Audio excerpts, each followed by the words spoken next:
জিম্বাবুয়ের বিপক্ষে ভালো খেলেন বলে অন্য দলের বিপক্ষে ব্যর্থ হলেই বাবরকে খোসা দিয়ে একটি বিশেষ নামে ডাকে সমালোচনাকারীরা।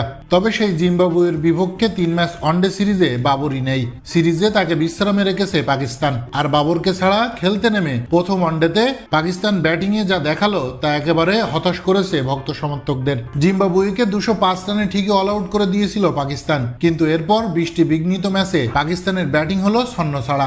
শেষ পর্যন্ত 20টি আইনে 80 রানে জিতেছে জিম্বাবুয়ে। তবে পাকিস্তানের ব্যাটিং এর এমন অবস্থা যে হারের পেছনে 20টিকে দৌড় দেওয়ার কোনো উপায় নেই। বরং 20টি না হলে পাকিস্তান আরো বড় ব্যবধানে হারতে পারত কিনা তা নিয়ে আলোচনা করা যেত।